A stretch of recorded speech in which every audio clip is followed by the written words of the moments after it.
নমস্কার বন্ধুরা, মাস কিচেনে আপনাদের সকলকে স্বাগত জানাচ্ছি। আজ আমি ঘি তৈরি করব। ঘরেই আমি অনেক সর জমা করে নিয়েছি।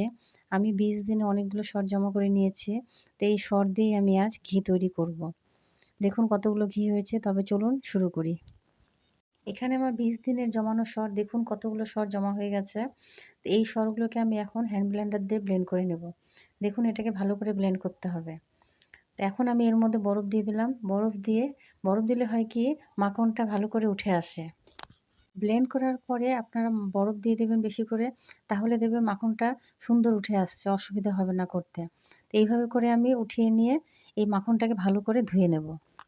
কয়েকবার ভালো করে ধোয়ার পরে দেখবেন এটা সাদা জল বার হয়ে আসবে, তখন মনে করবেন যে পুরোপুরি এর থেকে দুধটা বার হয়ে গেছে। দেখুন এইভাবে করে আমি সবগুলো মাখনকে ধুয়ে নিচ্ছি। দেখেছেন, দেখুন পরিষ্কার জল বার হয়ে গেছে। তার মানে এর মধ্যে আর দুধটা নেই, সবটা দুধ চলে গেছে। তো এখন শুধু মাখনটা রয়ে গেছে। তো এটাকে আমি এখন জাল করে নেব। তো এখন আমি মাখনগুলোকে সব উঠিয়ে একটা কড়াইয়ের মধ্যে নিয়ে নেব। দেখুন সবগুলো উঠিয়ে নিয়েছি, এর মধ্যে একটুকু জল নেই। তো এখন আমি এটা বসিয়ে দেব।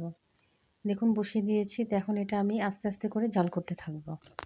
বাজারে ভেজাল ঘি খাওয়ার চেয়ে বাড়িতে একটু কষ্ট করে ঘি বানিয়ে নেবেন। এতে হেলথের জন্য ভালো হবে এবং খেতেও খুব ভালো লাগে। ঘি বানানো খুব একটা কষ্ট না, খুব ইজিলি হয়ে যায়। তা আপনারা একটু কষ্ট করে বাড়িতেই ঘি বানিয়ে নেবেন, খাঁটি ঘিটা খেতে পারবেন। তো এটা হেলথের জন্য ভালো এবং খেতেও খুব ভালো লাগে। আর বাজারের ঘিতে তো আজকাল যা ভেজাল মেলানো থাকে, ও খাওয়ার চেয়ে না খাওয়াই ভালো। দেখুন ঘিটা তৈরি হয়ে গেছে। আর একটু জাল করলে এটা হয়ে যাবে। দেখেছেন কালারটা কত সুন্দর হয়েছে। এটা খেতেও ভীষণ ভালো লাগবে। তা অনেকটাই ঘি হয়েছে, প্রায় ১.৫ কেজি মতন ঘি হয়েছে।